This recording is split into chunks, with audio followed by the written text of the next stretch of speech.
Well guys, we are back here with another episode of Transformers Cyberverse. Today we are taking a look at Teletraan X. So after Windblade and Bumblebee have lost their ship in the previous episode, they are now on the run from Slipstream and her Seekers. Interesting note, while they're hiding out by this billboard, we finally see our first human in the entire series. This kid in a station wagon. I don't know about you, but it kind of reminds me of how in the first Transformers movie, you know that scene with the kid in the car?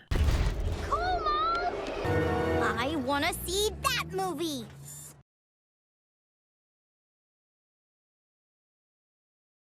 But anyways, our two Autobots heroes are planning their next move, and Windblade is giving Bumblebee an inspirational speech when they get an Autobot distress signal on their communicators. It leads them to this underground silo. They go exploring and find that the signal is coming from behind this big heavy door, which Windblade goes all She-Hulk and opens. Kind of an interesting thing that they didn't play to gender stereotypes and have Bumblebee open the door.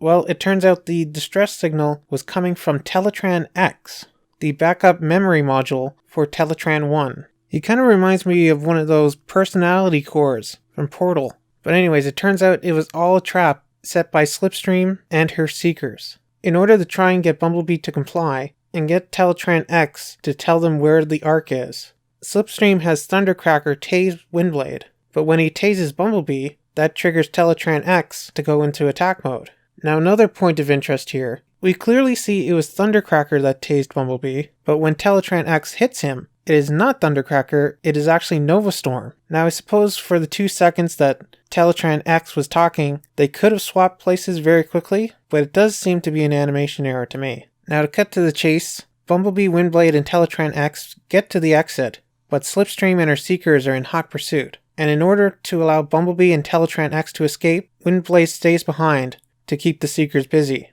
Bumblebee doesn't want to leave her, but she tells him he has to keep Teletraan X safe. So reluctantly he leaves her behind as she is captured by the Seekers. With her fate unknown, Bumblebee takes off, and so ends our episode.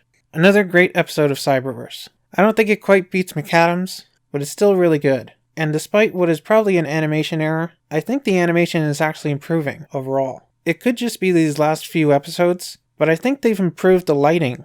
It's something I noticed in McAdams, and I thought maybe it was just the bar, but we see similar lighting in this episode, and I think it looked really good. So what are Bumblebee and Teletraan X going to do without Windblade? I guess we'll have to wait until the next episode to find out. Don't forget to let me know what you thought of Teletraan X down in the comments. And I will see you next week for the episode Matrix of Leadership. See you then.